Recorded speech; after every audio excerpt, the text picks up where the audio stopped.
movie buff from early childhood. I saw my first movie when I was like 6 years old. It was King Kong. It's not her fault. It's the period. It's upsetting to watch. Tell you the Well, truth. it shouldn't be that way because somebody did make money. Yeah. Welcome back to AllStarBuzz. Thank you for joining us. Before we start, don't forget to like this video and subscribe to the channel. We are on our way to 10,000 subscribers. Now, let's begin. It started like any other episode of The View. The hosts were seated, the cameras rolled, and the atmosphere was filled with its usual mix of laughter, commentary, and casual banter. That is, until Morgan Freeman sat down. The moment he began to speak, something shifted. This wasn't going to be another promotional appearance with feel-good sound bites and celebrity anecdotes. No, Freeman had something to say, something the audience didn't expect, and something the hosts weren't prepared for. I had a question, but we run out of time. Listen, this is extraordinary, this documentary. Oh, yeah. I agree. Making all the When I was a kid, we didn't see ourselves, and when we did, it wasn't as the hero. Those were some of his first words, delivered with that iconic voice, low, calm, but firm. It wasn't a complaint. It was a statement of fact. The studio grew quiet. The usual rhythm of the show screeched to a halt. Freeman had seized the moment. And everyone, including the hosts, knew this conversation was no longer about a Netflix series or a film premiere. There were no soft introductions. Freeman spoke directly and with conviction. He didn't need dramatics, just the truth. A truth that cut deep. And in doing so, he held up a mirror not only to the entertainment industry, but to every person watching. His words didn't ask for sympathy, they demanded reflection. And in that moment, The View transformed from a daytime talk show into something far more rare, a space for reckoning. But Freeman didn't stop there. He wasn't merely reminiscing about his childhood or pointing fingers at history. He was illuminating a paterna through line of exclusion that hadn't vanished with time, only changed form. The problem hasn't disappeared, he said, his eyes scanning the room. It's just evolved. Representation of Black characters might have increased in number, but often not in substance. Freeman described how many roles today still fall into familiar, reductive box-aside kicks, stereotypes, supporting players in someone else's story. Then came a moment that made even longtime viewers sit up straighter. Freeman turned to Sunny Hostin, one of the show's most outspoken hosts, who earlier had praised the importance of highlighting Black narratives in media. Her intention was clear, but Freeman saw an opportunity to push the conversation further. "You mentioned Black battalions and their contributions," he said. "But do you realize how little that story has been told? How many young people today don't even know about the Black soldiers who fought and died for this country?" Hostin began to respond, but Freeman raised a hand nod to silence, but to clarify. "No disrespect," he said gently, "but this isn't about one project or one person. It's about a pattern, a system." His voice remained calm, but the weight behind it was undeniable. "We've let entire generations grow up without knowing the full picture of our shared history." The audience remained frozen, hanging on every word. What was unfolding wasn't a disagreement, it was a truth bomb being dropped, live and unfiltered. The hosts weren't arguing. They were listening, because Freeman wasn't debating, he was educating. Even Whoopi Goldberg, a trailblazer in her own right and no stranger to tough conversations, looked visibly moved. She had seen her fair share of interviews, tense moments, and cultural debates, but this was different. Freeman's presence wasn't just powerful, it was transformative. His tone never wavered. Every sentence felt intentional, every word built upon the last.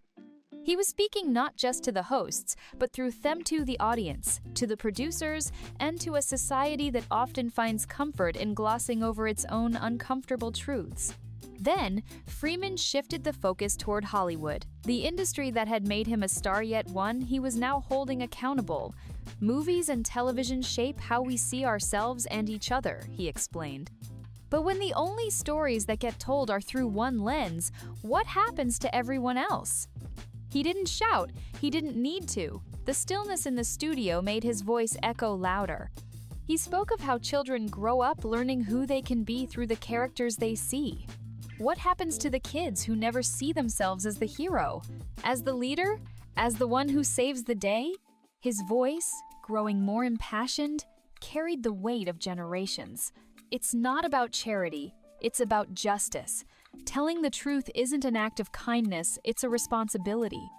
That line hit like thunder. And in response, the audience broke into applause, not polite claps, but real, visceral applause. The kind that comes from being seen, from being awakened. Even the hosts seemed unable to return to their usual tone. A line had been crossed, and there was no going back. Then, just as the conversation reached its peak, it ended. Abruptly. A commercial break cut in, and the camera faded to black. Viewers at home blinked, confused. 1 second, Freeman was delivering one of the most compelling and honest monologues ever seen on daytime TV. The next, it was gone, interrupted by a toothpaste commercial. The applause was cut, the discussion was done. Social media didn't let it go. Within minutes, clips of the segment spread across Twitter, TikTok, Instagram, and YouTube. Hashtags like "Let Freeman Speak" and "Freeman Speaks Truth" started trending. Morgan Freeman came with facts and history. One viral tweet read, "But The View wasn't ready for a masterclass in truth." Thousands of likes, thousands of shares. Fans were outraged. Many weren't just frustrated by the cutoff, they were furious that the most meaningful moment on the show in recent memory had been snuffed out before it could breathe. Freeman had taken the conversation somewhere real, somewhere uncomfortable. And instead of letting it unfold, the show pulled the plug. But it wasn't just viewers who noticed. Journalists, educators, activists, and even fellow actors chimed in. What began as a 5-minute conversation had turned into a cultural moment. And while Freeman remained quiet, the world around him erupted with noise. Behind the scenes, new revelations surfaced. It turned out the segment hadn't just ended because of a tight schedule. According to sources close to the production, producers had grown uneasy. The conversation, they felt, had veered too far off course, too intense, too honest, too uncontrollable. They hadn't anticipated Freeman turning the interview into a public deconstruction of systemic representation gaps, and when the conversation didn't match the tone they'd planned for, they hit the brakes.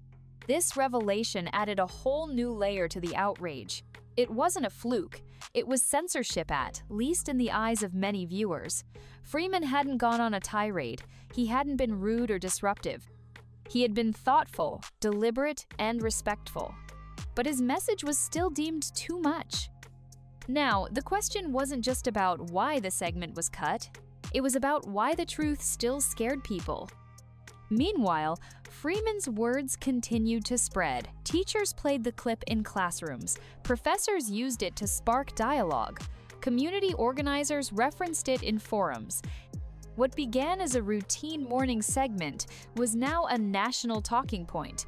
And even though Freeman said nothing more, his silence only amplified the power of what had been said. Soon, media headlines began appearing. Morgan Freeman sparks debate on Hollywood's role in history. Was The View right to cut off Freeman's powerful message? The controversy reached a boiling point. Fans called out the show's producers. Viewers demanded more. They wanted accountability. Some asked for an on-air apology. Others pushed for a follow-up segment where Freeman could return, this time uninterrupted. Still, Freeman didn't comment. He had no need to re-explain. The words had already done the work. And then, Hollywood began to weigh in. Several big names in the film industry publicly voiced support for Freeman. One acclaimed director tweeted, "Morgan Freeman is right. Hollywood needs to do better." It's not just about telling stories, it's about telling all the stories. Other actors echoed the call, asking for more diverse, inclusive storytelling that reflected the full breadth of human experience. But the bigger question remained. What is the purpose of platforms like The View? Should they stick to fluff and feel-good interviews? Or should they embrace conversations that matter? For many, Freeman's segment proved that the appetite for authenticity is real. Viewers didn't turn away when the conversation got deep, they leaned in. They were hungry for substance, for history, for voices that challenged the norm. What Freeman delivered wasn't a lecture. It was a wake-up call. And audiences responded not with discomfort, but with gratitude. Clips of the interview were shared in family group chats, Zoom classes, even corporate diversity workshops. Freeman's calm yet unflinching message became a tool away to talk about things that people often avoid. And that's where Freeman's true power lies. He doesn't speak to provoke, he speaks to reveal. His legacy isn't just about playing iconic roles, it's about using his platform to amplify truth. And when The View tried to steer away from that truth, the internet steered it right back. Morgan Freeman's voice has always carried weight. But what happened on The View proved that even now, in a media world dominated by viral dances and clickbait headlines, truth still cuts through. His appearance wasn't just a segment. It was a challenge to Hollywood, to daytime television, to all of us, to do better, to think deeper, to tell the stories that haven't been told.